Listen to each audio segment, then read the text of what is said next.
we know to learn Torah, and we're here to learn Torah with Dr. Shapiro. Always a pleasure. So Erev Tov, everybody, as we continue our series on reform and the rabbinic response. And there's every generation has its own challenges. And Bakasha, Dr. Marc. Okay, it's March 7th, 2022. Pleasure to be here. I listened to the talk, and I know in the car the other day, and I noticed I spoke with Rav David Cohen, and I didn't mention the reason why I began speaking about it.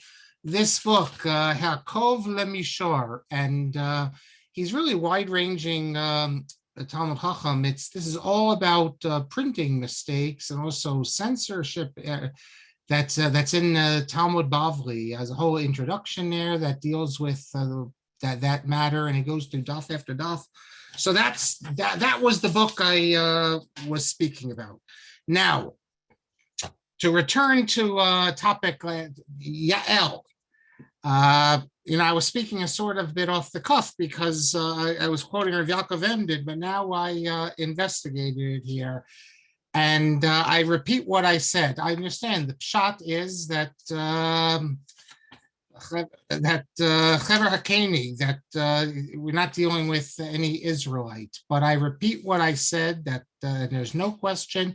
If you look, for instance, in Yevamos, let's see, did I write down what page it is? Yeah, if you look in Yevamos, Kuf Gimel Amud Beis 103b, I'm not going to explain exactly now what it is. It's a family program, but it is absolutely clear, according to the Gemara in Yevamos, that that Yael is regarded as an Israelite, and you'll see discussions in the different sources. Did she, as a convert, the assumption is either as a convert before with Sisra or after with Sisra. The Gemara, it would mean before, but there's a source, more than one source, that speak about Rabbi Akiva, believe it or not, being descended from Sisra. Mibnei bonav shel Sisra limdu Torah b'Yerushalayim uman inun Rabbi Akiva. It reminds you of the passage about Haman, but that's a text that's quoting a Gemara. We don't have it in our version, but it's in the Gaonim. Believe it or not, if you take a look at the Malbim in Shoftim, chapter 4, Pasuk Yud Zayin, he says explicitly that Beis Chever Mibnei Yisrael. So it's not just, because after all, how would she be married to him? That would be intermarriage. So I don't know why there is such a push, and she's referred to as a judge, a shofetet. I mean, not just a judge, a great judge, judges. So plenty of sources, and that is the mainstream view in rabbinic literature. By the way, the name Yael, I should have mentioned this also last class. The book that we spoke about, Mayan Omer, which is the questions that Ravad Yosef was asked, and someone recorded all his answers. If you look in volume 12, number 26, he was asked, can you call your daughter with the name Yael? In the haredi world, the name Yael is like all these modern names. And so Ravadia says, why not? He says, more Kedai, she was a tzedekis. And he says, Halavai Haisalanu Achas Kazo, if only that we had one like this. Shaisa Horeges es Arafat. If only we had such a woman who would kill Arafat. And then they asked another question. Well, let's say you have a girl. Should you call her Yael, Talia, Avia, Margalit, or Rinat? Not Rina, Rinat. And he says Yael is the best. And in the notes here, he goes through all the sources which I just mentioned about who was Yael. So it's a kosher name, and it's a good name. In terms of what we spoke about in Rome, here, let me show you again what they did with the people. I misremembered. In Brachos 10b, I said that that Chizkiyahu dragged his father's to Achaz to give him kapara, And I thought I remembered he's just dragged him, but on the ground. But no, if the Gemara is clear that he dragged him on a bed of ropes.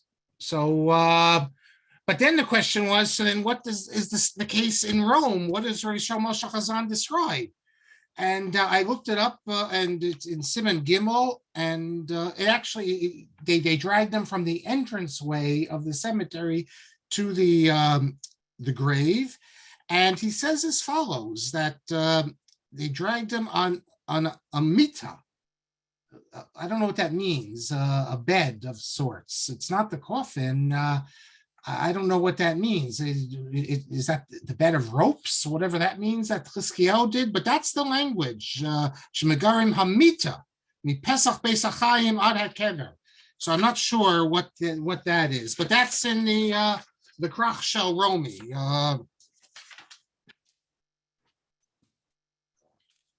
Okay. Thank you to Mike for this next correction, which I described the Spanish. If you go to the Spanish and Portuguese synagogue, where is it? I described it as what they do as the Hecha Kedusha. It's actually not. They do exactly what the Rambam says. And now I remember it. When you're there, they start Musaf. And it's not just Musaf. It's, you can, they have their two little, their booklets here that even Mincha, they do it. Here they have the guide to Friday night services, their unique customs, and I can send this to anyone, and also a guide, Further Perplexed, a primer to Shereth Israel. The thing is that they do and they say that, what are you supposed to do? Because they don't repeat the Musaf. And they explain it, where is it here? Yes, I'm surprised that during Musaf there was no silent Amidah. The Chazan launched right into recitation. They say, that's right. Rather than a private silent Amidah, followed by the Chazan's repetition, we follow the Rambam's practice, and thereby avoiding what has often become idle time or worse. Now, what you're supposed to do is that, it doesn't say it here about Musaf, but it says it about, as I recall, let's see, Mincha, because they do that as well. Yes, there's no silent Amida prior to the Chazan repetition. It is all said aloud and together communally. I remember the first time I was there, they're saying it, and what are you supposed to do? The Chazan's saying it out loud. Are you supposed to say it with him or not? So I tell you are supposed to. A lot of people just sit there and, I guess, listen. There's two ways of doing this. That's the one way of everything out loud, and then there's the way we do it. We call it the Hecha Kedusha, where it's said out loud, and then after Kedusha, everyone's silent. Now, really, what you should do is that you're supposed to start Shemona Esrei with the Chazan, and then say Kedusha together, and then it's silent. Many people just doing their own thing, and then after Kedusha, they start from the beginning, but that's not what you're supposed to do. You're supposed to, together with the Chazan. So thank you, Mike, for reminding me. And the last thing to say, goes out to Moshe, called attention to something which I did not know, and that's about taking off the shoes. And he called my attention to Rav Yaakov Emden, Mora Kutsia, Simon Tzadi Aleph, where he says that in his opinion, the best thing is to daven without shoes on. The problem is, he says that's not the minhag, so you can't do it. And he gives all the reasons that I said that are difficult to explain today. The practice, I assume it's because the Muslim didn't wear shoes, therefore they don't. But he says the reason you shouldn't wear shoes is, first of all, Kohanim b'avodasan. The Kohanim did not wear it. And also he says that we see wherever the Shechina is there, they took their shoes off. So Vadai Nachon Lanu Kain. So we too should act the way when the Shechina appears, and like the Kohanim. But he says that although this is what you should do, lo nahug al mahidna, that that's not what people do. So you can't, if people are not doing it, you can't start it up. But he says, he says, this is the way you should be. Rav Yaakov Emden, as we know, he had all sorts of independent, original ideas. And with this one, coming up to Pesach, of course, he said that He didn't believe in kitnios, avoiding kitnios. He wanted to bring back pilagshim, concubines. He had all sorts of interesting things. But that was Rav Yaakov Emden. Now we're picking up with where we left off, everyone. Actually, before I pick up, hold on a second. I want to say something that Naftali called my attention to, and not just Naftali. I saw on YouTube someone mention this as well. I remember, and I forgot this. I have the book, but I can't remember everything. So thank you to Naftali and the man or woman who signs Jew well. That's how he signs himself on YouTube. Remember I said that one of the earlier forms of Jacobson was that when you were called up for an aliyah, they didn't call you up by name. They just gave you a number, Rishon, Sheni, etc. And I said that this, and I assume, I connected this to the Sephardic practice, that the Sephardim don't do it. But it's more complicated than that, or the answer seems to be different, I should say. If you look in Rabbi Hamburger's book, Yeshiva Harama from Firth, I forget now, I think it's volume 1. He has a whole chapter there dealing with Jacobson.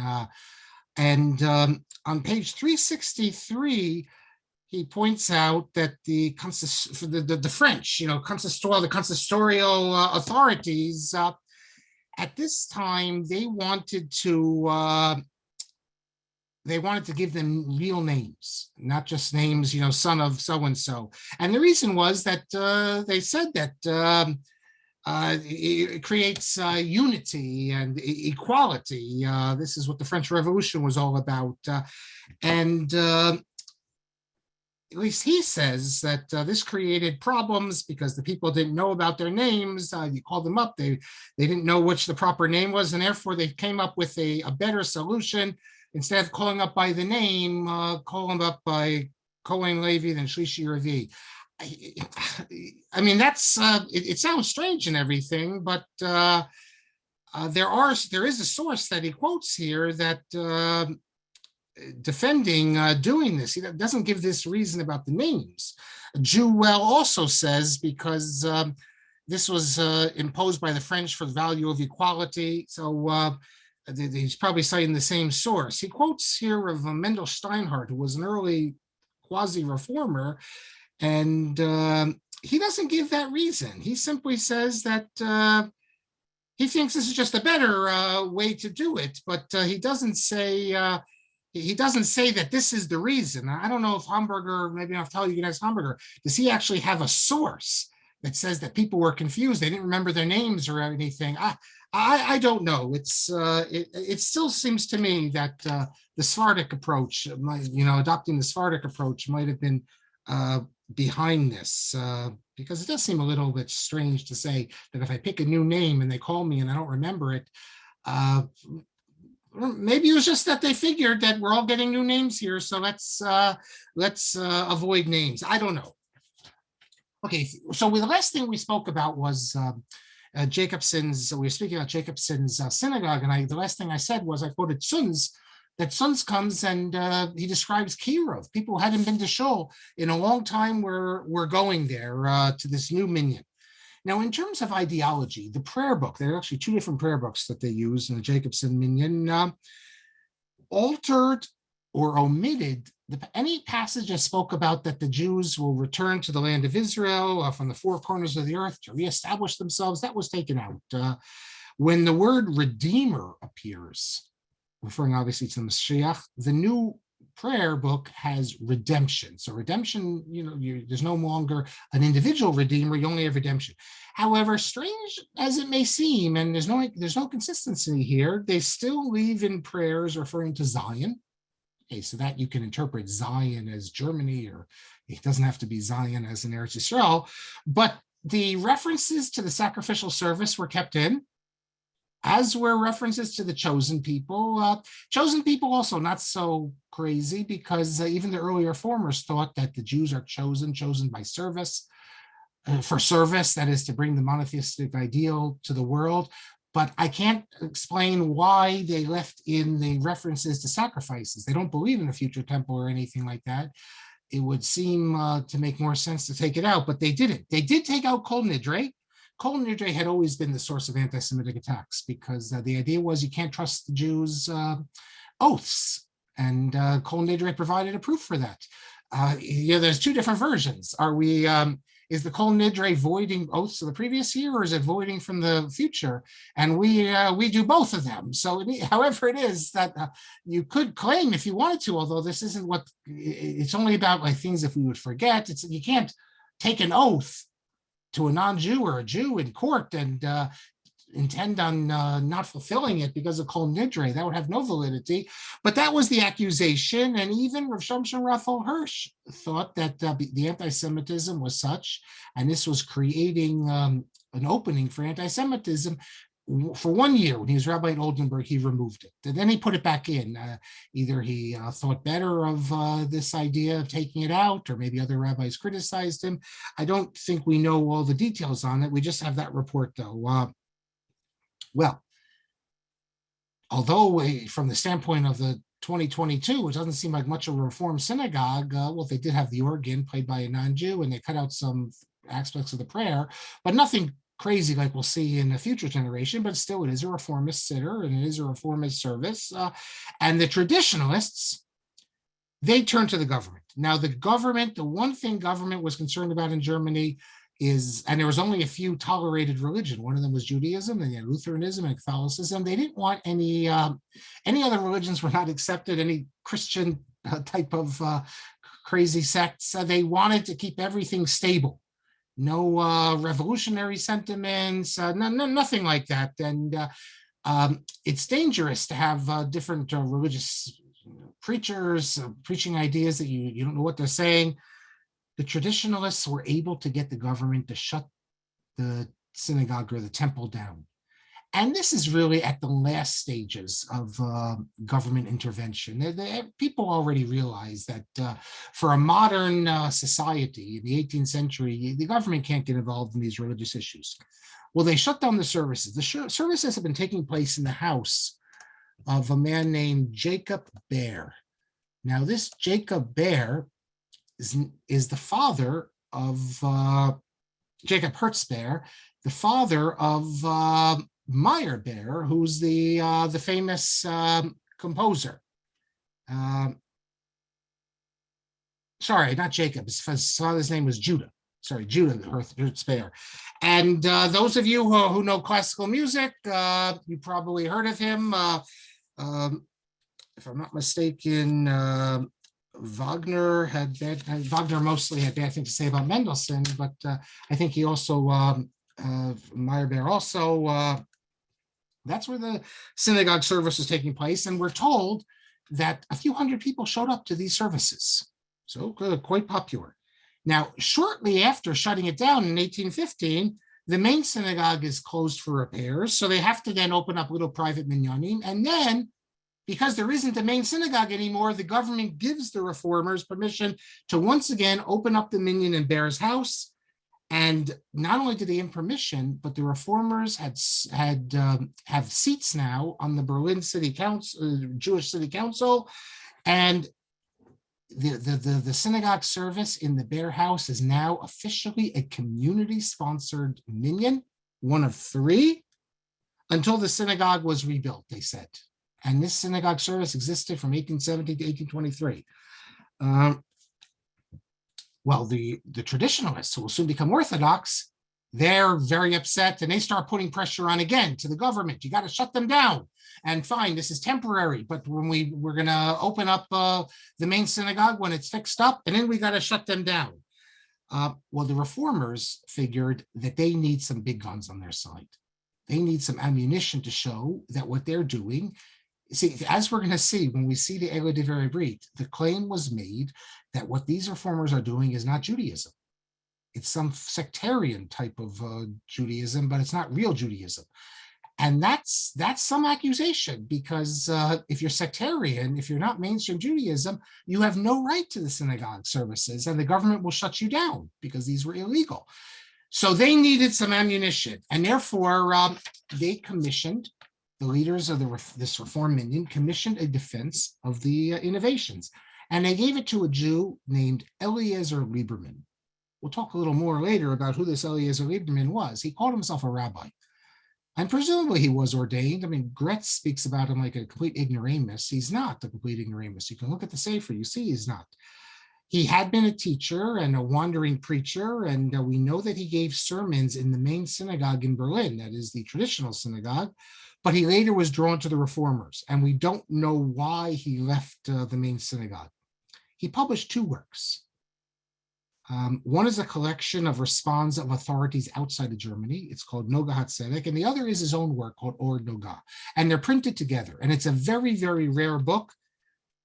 It's rare, so rare because the rabbis and others, the Orthodox who had it, no doubt burnt it and got rid of it. I found a copy at Yeshiva University, which I made my own copy, and then lo and behold, it shows up about 10 years ago on Google Books. So you can all see it. We're going to look at it. And you can print it out. Hold on, you can. Where are we? Here it is. Show you the title page. This is the first text, halachic text dealing with the Reform movement, Nogah ha-Tzedek. And what does it include in it? First of all, let me tell you, it's a very important historical work. It's the first defense of Reform. In the face of attacks, it's designed to show the opponents of the Reform that there's nothing halakhically wrong with the reforms instituted in Berlin, as well as to show the government that the reformers were part of Judaism. As I said, if the new reforms were shown to be sectarian in nature, the government would shut the synagogue down because it's not part of state-recognized religion. Now, in addition to penning his own responsum, which we'll look at Eliezer Lieberman, he solicited the opinions of a number of rabbis outside of Germany. Now, we don't know how many he solicited because he clearly would only publish the ones that he liked, the ones that came back to him being machmir or forbidding what he wanted. He wouldn't have included these. But he did get four back, and let's look at them now. Well, first look at the title page. It says, Nogah ha-Tzedek, Shelos Tshuvos me Rabbanim Responsa, from the great rabbis, the famous ones who have rabbinic chairs, the sages from Ashkenazic and Sephardic sages. And the first thing one will look at, it's called Shelos Tshuvos Derech HaKodesh from Rabbi Shem Tov Samach Tet. Samach Tet does not mean Sephardi Tahor. It means Seifei Tav. It's like Shlita. His end shall be good. And they call him here Av Basin V'Nasi Yisrael the Kila Kadosha Livorno. It calls him the rabbi of Livorno. That's not correct. He was not the rabbi in Livorno, but he was a Talmud Chacham in Livorno. He's not very well known today, but in his day, he was recognized as a big Talmud Chacham. He published a volume of Tshuvot of his father, Ageless B'Yehosef, and the Chida Chaim Yosef David Azalai, who was in Livorno in his approbation, speaks very positively about him. Now, before we go further and look at this, why is Eliezer Lieberman sending questions to Italy? We'll see two of the important questions to Italy and to Hungary. Why not ask the German rabbis? Well, I think it's clear. First of all, the German rabbis were on the scene, so they knew what was going on and that these reformers are a problem. Even if technically you can't find a problem with one innovation here or there, they knew that their ethos was a problem. Second of all, with the Italians in particular, the Italians were so distant from everything we're going to speak about, they could look at matters from a pure halachic perspective. It's like, think back to, I think we dealt with this, the bat mitzvah question. Anytime the Ashkenazi rabbis had to deal with the bat mitzvah question, they had to deal with the fact, well, that it goes back to the confirmation, and then later Mordechai Kaplan as a bat mitzvah. You have all these meta-halachic things. If you'd ask a Sephardic rabbi, when the Ben Ish Chai deals with it, it's a simple thing that a girl's bat mitzvah, now she's obligated mitzvah, and of course she can have a little celebration, a Suda. And Ravad Yosef, the same thing.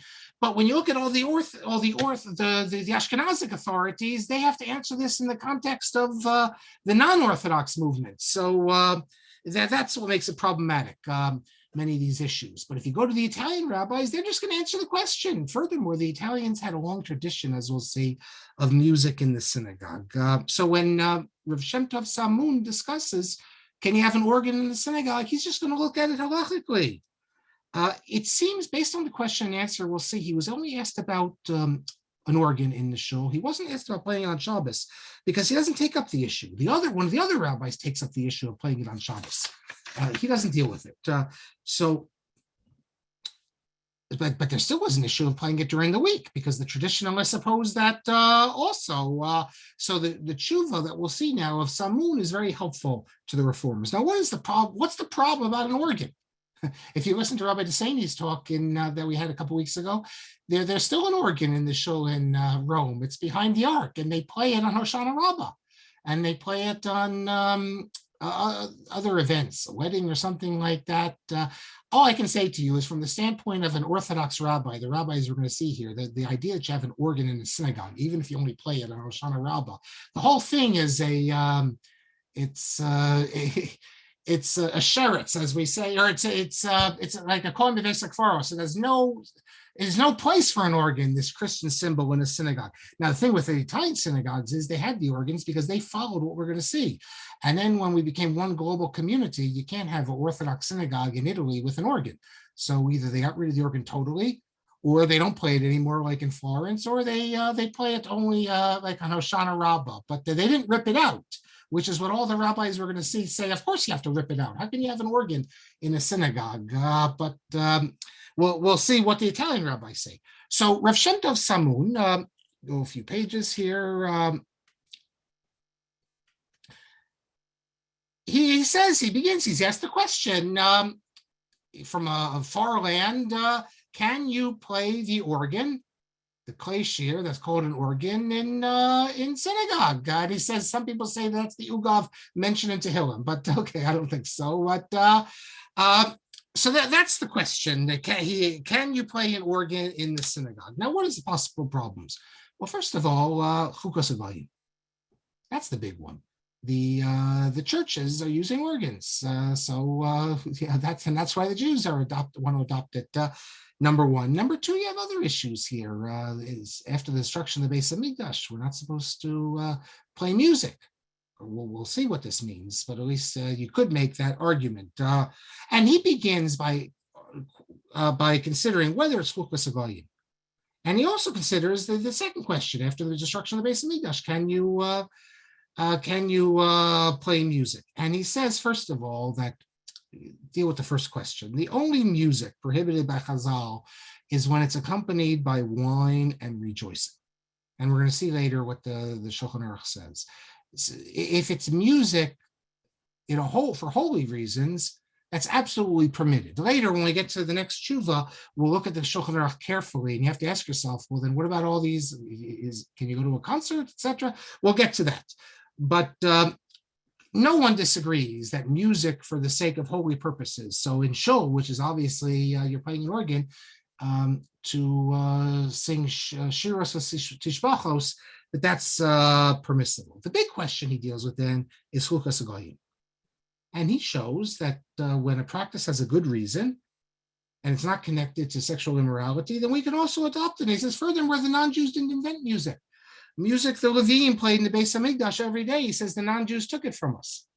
On page 6, it's quite a long tshuva, and it's a very good tshuva, I have to say. He says as follows, where he says, klal, after going through all the sources, I just summarized it for you. He says, klal ha'olam mikol ha'kasuf. He says, in summation, everything we says, demutar l'shorer u'nagein b'kol klei shir b'beis hakneses. He says you can use any instrument you want in shul, and by the way, I think that's probably what we do. If I don't think anyone today in the modern Orthodox world would have a problem on a Sunday morning, let's say a Rosh Chodesh service, if someone played a guitar, or maybe not. I showed you a couple semesters ago Rabbi Bini Friedman from my kids' yeshiva playing the guitar. And I don't know, at least I don't think they'd have such a problem, maybe not a regular minyan, but a special minyan. And he says, Delevar mitzvah lo gazru chazal klal, because there's no prohibition on music when it's a dvar mitzvah. And then he says, there's another reason why I permit the organ to you people in Berlin. He says, because, they obviously told him that the music is bringing people into shul. He says, because of the music, people are coming to shul. Lispalel, ha'nashim, the shema ozen. That's an expression from the Eov. They're coming to hear it. And then he says, and Chazal tell us, Olam Yasok Adam. What's it referring to? Olam Yasok Adam b'Torah mitzvos afal pichol ishma shemitoch shol ishma bar ishma. Because the Gemara says that you should do something. Oh no, my book's all dropped. I'll get it. Even if it's not lishma, it'll be. Even if you do it not lishma, it's going to lead to positive things. It's going to be lishma. So in other words, even if you're going to tell me that there's a problem with the music, maybe it's not the best thing. He says, but people are coming to shul by this. And you're going to say, well, that's why you do it, to bring people to shul. Yes, because you bring them to shul, you pull them in this way. It's like today at Chabad, right? You give them some schnapps, they come to shul, and then you keep them, they'll come back. Okay, hold on a second.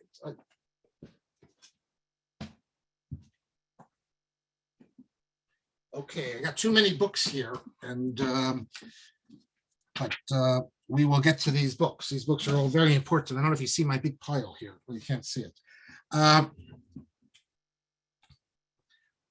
then he says, he signs, he says, this is what it appears to me. Uvahaskamat malat harav hamuvhak dib asra hadain. He says, with the haskama of the local rabbi of Livorno. Now, I happen to think this means that he's saying that everything I just wrote to you is dependent on the rabbi, but you could read it differently. You could read it as Zehu anir l'ni'ufinishtaiti demutar v'shapir l'meven hachi. He's saying that it's permissible. Uvahaskamat malas harav hamuvak. And you could read it. He's saying, and this tshuva, which I'm telling you, comes with the haskama of the Rav. I'm not sure how to read this. It's both. It's a little ambiguous.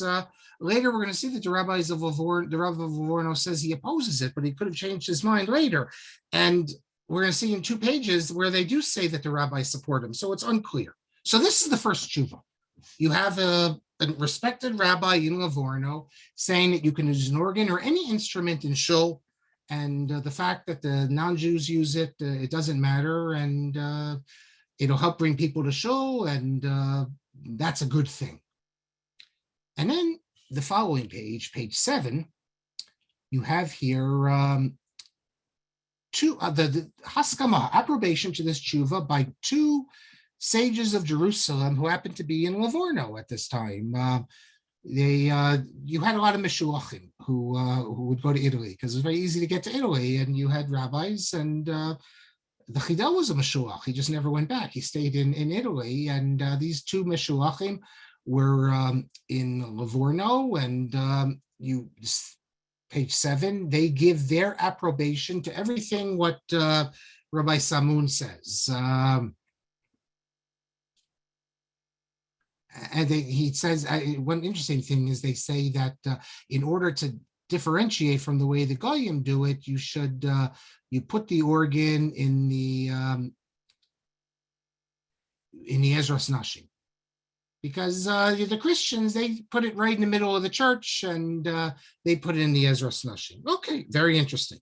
Following this, you have another haskama of 2. They call them Chachamim Ashleinim Hadayanim. So Talmidei Chachamim Dayanim from Livorno, who also agree with Rav Shem Tov Samun. They say as follows. We've seen the question which was asked, and that which was decided by the Sar HaMaskim. That's a play on Sar HaMashkim. That is the Rabbi Samun who's given his agreement, and they also agree. So now you have 6 rabbis, 4 from Livorno, 5 rabbis. 6 rabbis. Well, you have Rabbi Samun, yes. Then you have the 2 from Jerusalem, and these 2, so 5. 4 of them are from Livorno. 3 are from Livorno, and 2 from Jerusalem, and they don't see a problem with it. So already you see the idea that this early reform has no rabbinic support is incorrect. But it really starts getting interesting now on the next tshuva. And that's, this is called, well, here, I'll go back to the title page for a second, see how it's described here in Nativ. Who's the author here? Harav Hagadol Chamufak Moreno Rav Yaakov Chai Rekanati, Ba Machaber Sefer Piski Rekanati, Av Based the Kilo Kadosha Verona. You remember we spoke about Verona, and there's if you go to Verona today, there's one shul, nice shul, and it's the Ashkenazi shul.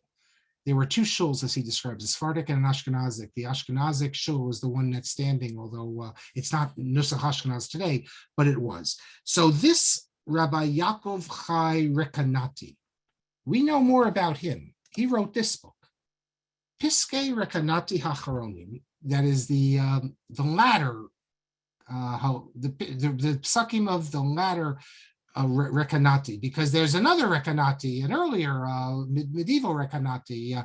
Rekanati is a good Jewish name, and he was the Rav. He was rabbi in other places as well, but he was rabbi in Verona. And this sefer, Piskei Rekanati Achronim, I found it cited in Rabbi Moshe Stern, the Debreciner Rav. He cites it. What's Moshe Stern citing this sefer? He didn't read it, but it's cited in the Sedei Chemed, so he refers to it. So this is a long tshuva, and this is very important. He begins by saying that I was asked by the Adas Yishurin, and that's what they call, there are four people who call themselves, to answer a few questions. The first question he's asked is, how many Jews live in Verona? And he says there's 1,000, two shuls, the larger Ashkenazi shul. When I say Ashkenazi, the Ashkenazi shul, it's only Nusach Ashkenaz, but they also spoke Italian, and the accents were Italian. It's not like Ef Hasidim in Italy. They've been in Italy for hundreds of years, is Ashkenazi. And a smaller Sephardic shul. He says the sermons are recited in Italian, but the psukim in Hebrew and then in Italian, just like we do. The rabbi gives a sermon, who read the pasuk in Hebrew and then recite in English. And then he's asked how the prayer service is recited. And he says that until Baruch Hu, someone reads it word for word. That's the Sephardic approach. And at Baruch Hu, the Chazan in a special garb takes over. Then he takes up the question, is an organ permissible? So and he's asked, is the ugav, that's called an organ, is that permissible? So, well, the question is, here, he says, first of all, there's a few problems are, do you have to worry about it because of it's an idolatrous element, lasa da avodah zara. That is, the Christians use it to play lifnei avodah zara. Now he's referring to Christians here. And he mentions that already have this notion of a matzeva, that used to be something positive, but then the idolater started it, so we can't use it. The second issue is what we saw already with Rabbi Samun. Can you have simcha with music today because of Churban Beis Hamikdash? And he says, Uchmo shepasak Maran b'shulchano hakatzar. Just like Maran, that is, Yosef Karo decided in his Shulchano hakatzar. Shulchano hakatzar means the Shulchan Aruch. What's the big shulchan? The big shulchan, the long shulchan is the Beis Yosef. The Shulchan Aruch is the abridged version of the Beis Yosef. What does it say in the Shulchan Aruch? They decreed the rabbi shalom nagim b'chei shir v'chol minei zemer because of the Churban. And then the third issue he raises is, you're going to have music that destroys the davening. You have hafsakas hatevos, umnias hakavana. How do you have kavana? You're listening to the chazan singing, and then instead of reading the words straight along when you're singing, so you're going to stop. You know how the chazanim are, and then you have to wait a minute while the chazan does his thing before you get to the next word.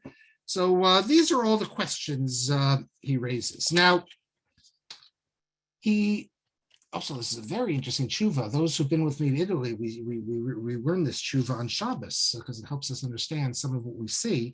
And he begins by saying, the paragraph begins me'ata. He says that there's no appurtenance. It's not connected to avodah zarah. We don't need to worry about that. As long as this particular organ they don't use for idolatry, it's not an issue. He says the im kain. if it was a problem, you have to also forbid ner shel shaiva hadik basic nesses. We also have to say you can't use candles in the shul. Because they light candles in churches. They light candles as a form of their, I've seen it on TV where they come in and they light the candles to the saints and things. So are we going to say then we can't use candles because the goyim light candles? Of course not.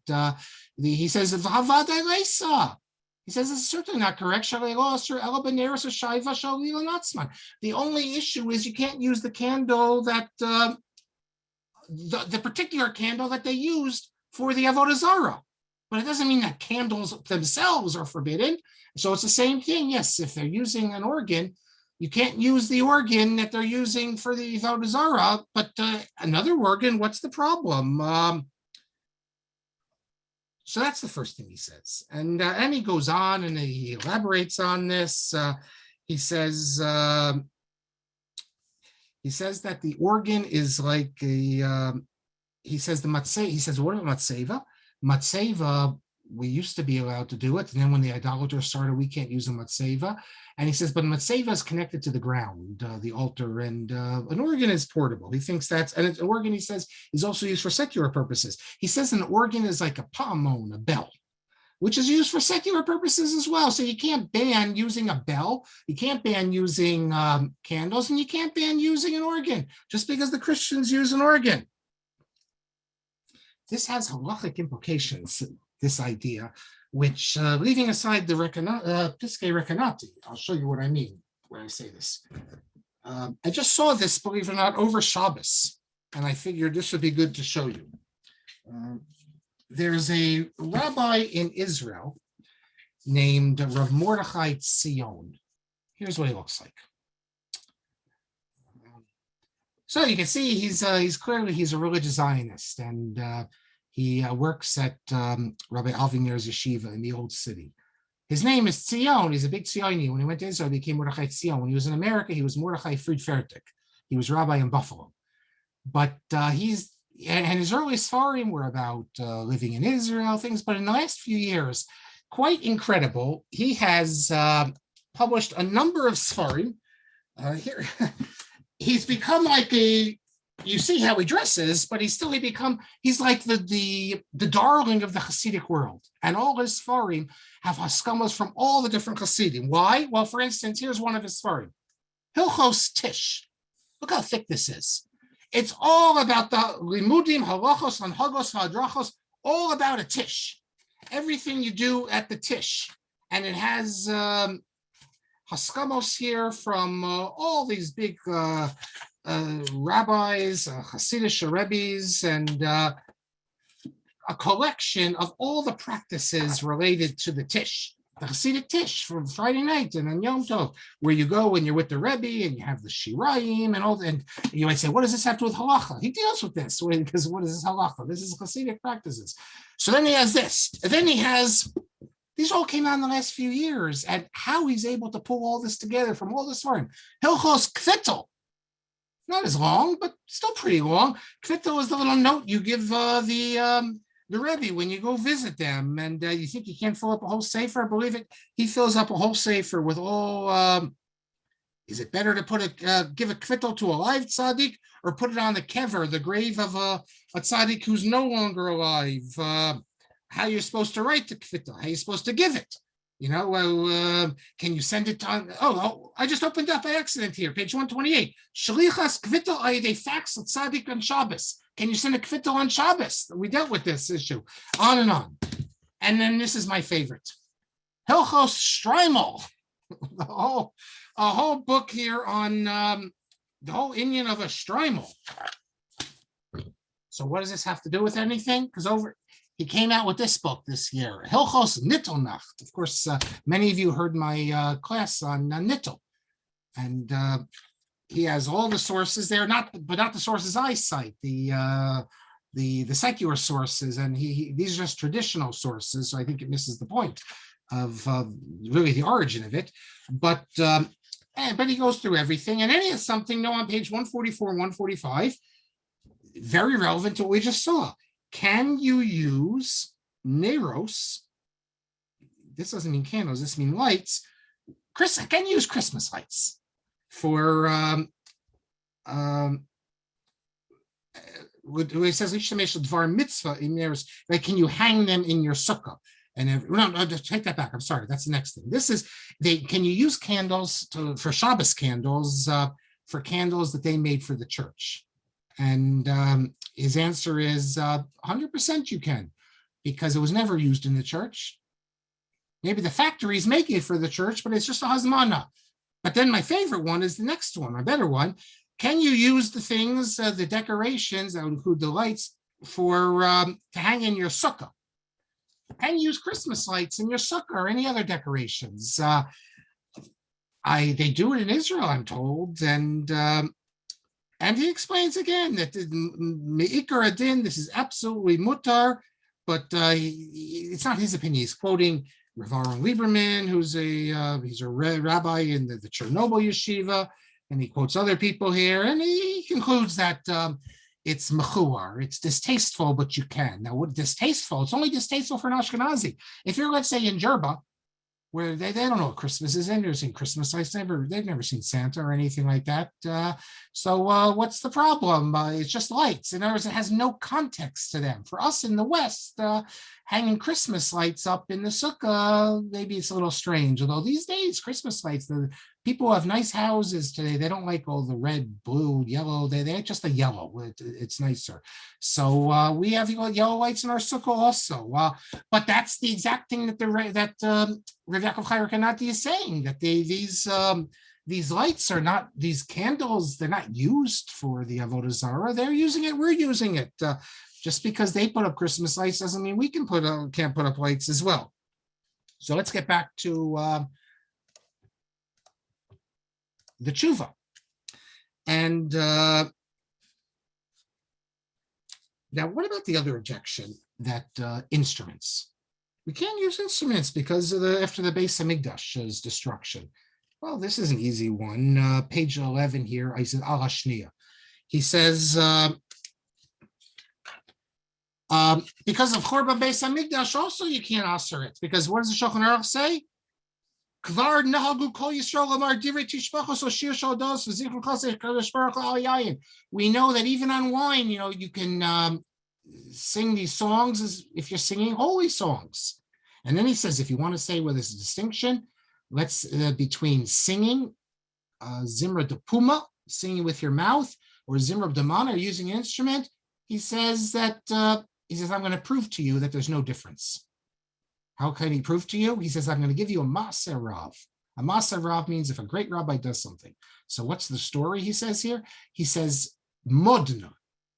There's a city called Modna in Italy. They still have a shul there. I don't know if they have minyan on Shabbos, but Modna, this is, he says it was an Ir va'ein b'Yisrael, a great city of Chachamim and Seforim, and you had Italian rabbis, Ashkenazi rabbis, Rav Padova, Rav Lifshitz, Rav Ephraim Cohen. Two of them were from Ashkenaz, and other great rabbis. And what did they have there? He says that they had there a chevras tof v'chinor. So I believe that you have to translate that as a society or an orchestra of drums and violins. Tof v'chinor. They had a symphony there, a little Jewish little orchestra, let's say. And no one said a problem about it. You're telling me you can't have music? They had an orchestra there. And he says, Ana Achron. And who does this take you down to? In whose generation they had this little orchestra? Ish Elohim, Kadoshu, Haraf HaMufab Amforsam B'Doreinu, Hagon HaMafupal HaMuvak, Mofeta Dor V'Adoro, Kavod Marina Rav Yishmael HaKohen, Zecher Tzaddik Kodesh Baruch Hu, the great Rav Yishmael HaKohen of Modna, who Mel told us that Rabbi David Katz gave a whole class on Rav Yishmael HaKohen of Modna. He's the author of the Tshuvos Zera Emet. Rav Yavad Yosef quotes Zera Emet more than the Igros Moshe.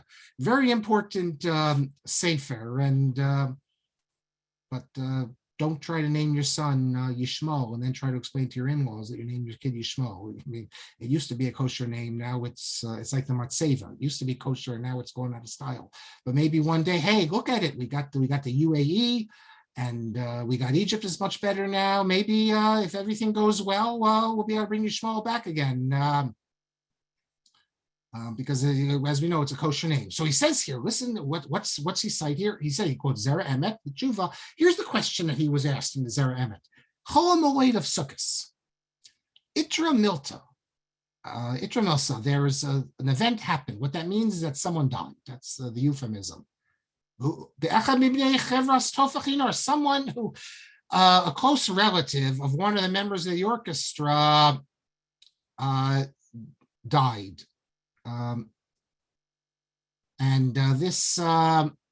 This orchestra would come together and they would play on the night of Hoshana Rabbah. That's when they every year they come and they play. So now someone died in a relative, a close relative of someone, a member of this orchestra died in Chol Moed. Now we know that there's no avelos until after the holiday, but the Shulchan Aruch says that you still follow practices of mourning in private. So if this person who's a member of the orchestra doesn't play, unlike what he does every year, this will be avelos of Rehesia. It'll be public mourning because everyone knows that he's supposed to play his instrument and he doesn't come. So he was asked, can this person go and play like every other year? And what does he play? You see it here, the fourth line from the bottom of the second paragraph. He plays the Aleph, Bet, Vav, Hey, the oboe. And of course, you all know for any good orchestra, you need your oboe. So if he's not there, everyone's going to notice no oboe player. So that's avelos to Rehesia. And Rabbi Rekanati says, look there, and he goes into a pilpul and everything, and he concludes that the man can play, even though he's an avel, since this is public, he can play in the orchestra, because the real avelos doesn't start till afterwards. He can play in the orchestra on Hoshana Rabbah. And Rabbi Rekanati says, if you're going to tell me that music is with instruments is forbidden, then what's the question? It's not just a question of avelos, it's a question at all you can't. But certainly you can have music, and it's a simcha shel mitzvah, not a problem at all. I want to show you in the Shulchan Aruch, let's see what the Shulchan Aruch says about this. Hold on a second here. Here we are. This is in 560 in English. They decreed not to play music with instruments and musical devices and all things that make music to rejoice with them. However, there are those who say that the prohibition is specifically for those that regular play them, like for kings who stand and rest instruments or in the house of a feast. So, and then later it says it's for holy purposes. So what's prohibited either at a feast or someone who like a king who it's part of their life, wherever they get up and they go, there's music. So you ask, then what about going to a concert, a Billy Joel concert? There's clear heterim. There's, if you went to the Billy Joel concert and you were served a feast with wine, let's say, then it could be a problem. But otherwise, there's some are machmir, Moshe, but there are definitely heterim, and schools do this. They raise money, they have concerts, not just Jewish music.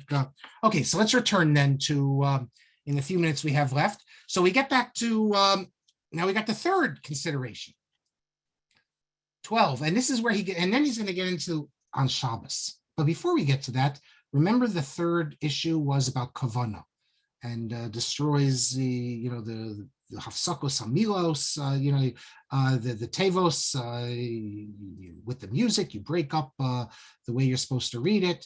He says as follows. He says, I have a little book that's called Kriyat Shema, Sefer Kriyat Shema, printed in Salonika in Tufkuf Tedvov. That's 1715. Now, we have this book for a long time, not 1755. I have this book, not because I have it, it's a rare book, but a few years ago, Yaakov Spiegel printed this whole dispute, which we're going to see right now. He reprinted in this book called Vayishma Koli, and stuff from manuscript, great stuff. But what's the case? It's a very interesting case that it deals with Corfu. We're going to go back to Greece one day. We've been twice. We'll go to Corfu. Corfu is a very important Jewish city. We speak about the Esrogim when we're in Corfu that came from there. And by the way, Rav Avram Sofer, the one who published all the Me'iris, he was a rabbi in Corfu in the 20th century. And they call it the Chasam Sofer.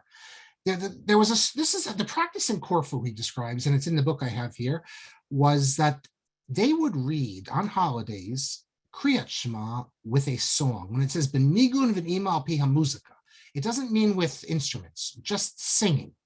So they would sing Shema with a whole chazan, and actually with a choir, all the whole bit. They do a whole sing along, and then it says that for whatever reason they stopped doing it for a little while, and then they wanted to bring it back. They stopped doing it, and so the question is, maybe whatever they stopped doing it, and they want to bring it back. You can think of all the reasons why they stopped doing it. No chazan, whatever the case is. Then they wanted to bring it back, and there were those who opposed bringing the singing back. Why? Because the sicha b'tela shel rabim amei haaretz, the masses, while the chazan and the choir are doing their singing, they're talking during Kriyat Shema, talking other times, and therefore they said, it was one thing when we were doing this, but now that we got rid of the singing, it's not such a good thing.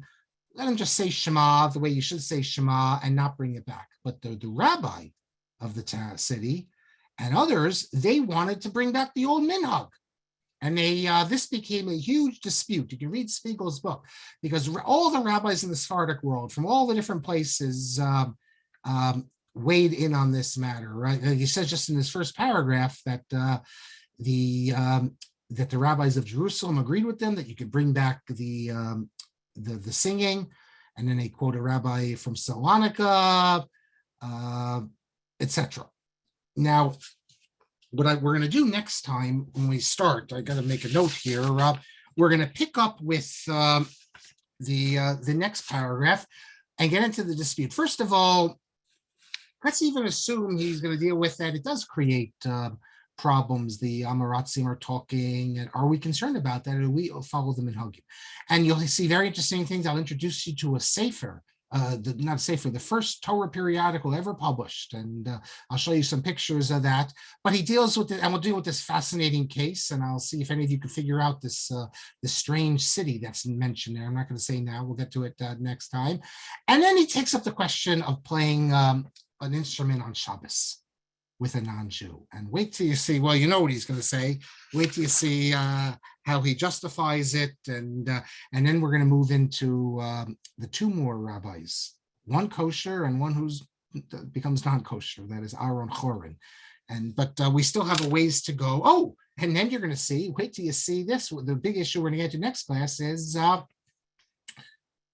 playing instruments on Shabbos, explicit halacha of many, many people, that for a wedding, you can have a non-Jewish band play for you. And even during a Sheva brachos, so why is it that we don't do it? And how can you say that you can't do it in shul when it's beferish halacha that you're allowed to have it? Hey, try, and next time you have a wedding or a Sheva brachos on Friday night, try inviting some non-Jewish singers with their musical instruments. It won't go over so well. And we'll see why not. Why things change, but it wasn't that long ago that this was considered a kosher practice. But we'll stop here. Let me get the questions. We have begun with smack in the middle of the Nogah ha-Tzedek. So Eli says in Sheretz Israel they only say the first part of Aleinu. That's interesting. I forgot about that. They do say that in Italy. In the Italian Nusach, they only say the first paragraph of Aleinu, and also in Florence. Florence is Sephardic Nusach, but they also only say the first. And someone privately emails me that also in Rome, and they only give out Oliot by number.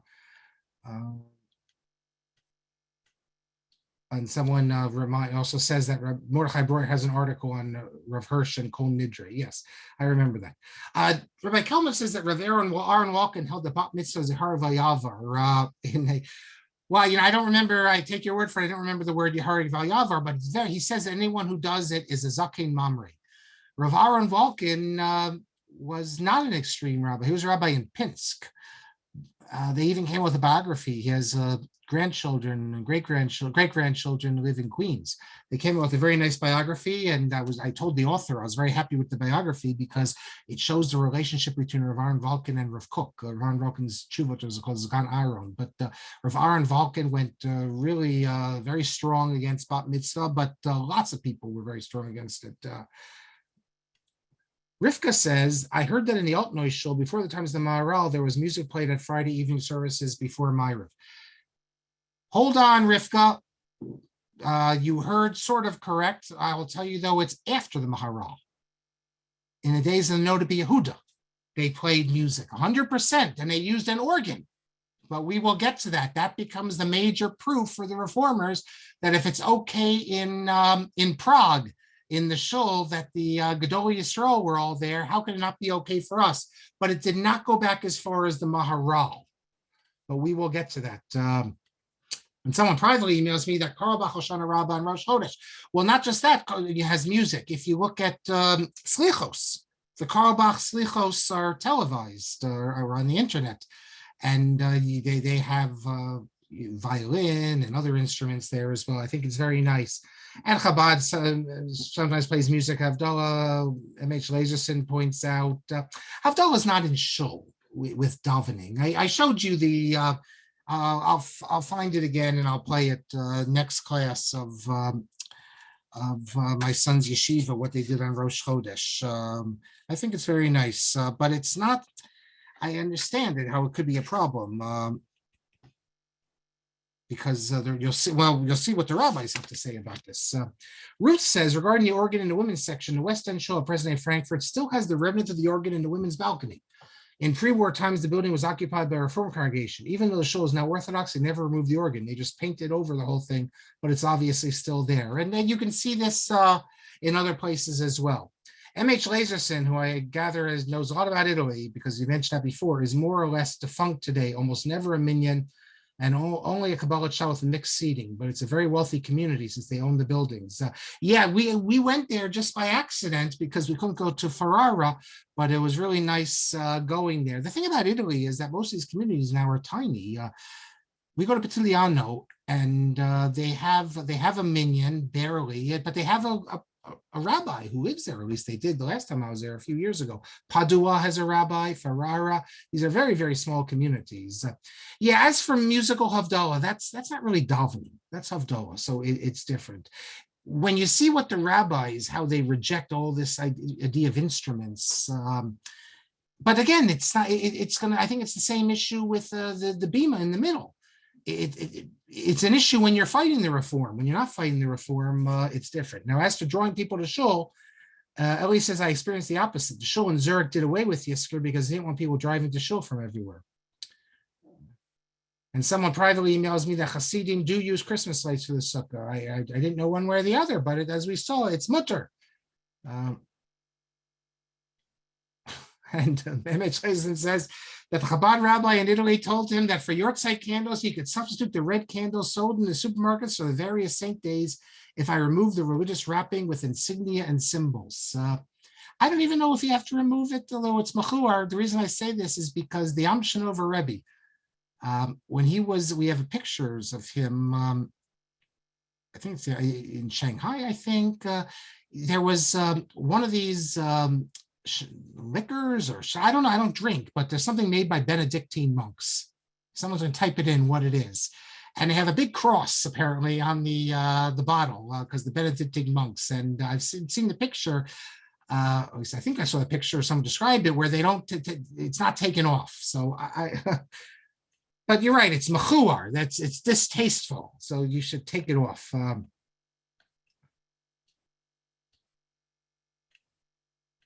And I'm told by privately that there's still a small minyan in Modena with a rabbi.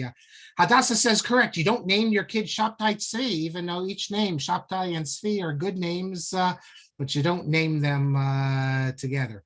And Jacob Sasson says that Rishon Moshe Chazan also served as a rabbi in Corfu. You know who else served as rabbi in Corfu? Well, you have the big one is Rav David Cohen. He's known as the Radach. He served as rabbi in Corfu. many others. Good ones. Let's see this anymore. Chaya says, I didn't think that it was about bat mitzvahs per se. It was about what was basically a communion. So avodah zarah was a problem. Not sure what you're referring to. The problem that was Rabbi Aaron Walken. Sorry, that was just Aaron Walken. Yeah. He's talking there about confirmation, actually, not communion, confirmation sort of thing.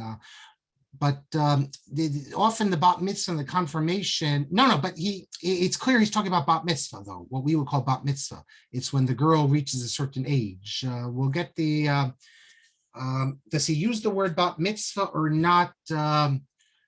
He's responding, you know what, I have to check it again. Well, I think it is, but I'm reading through his truth as you speak.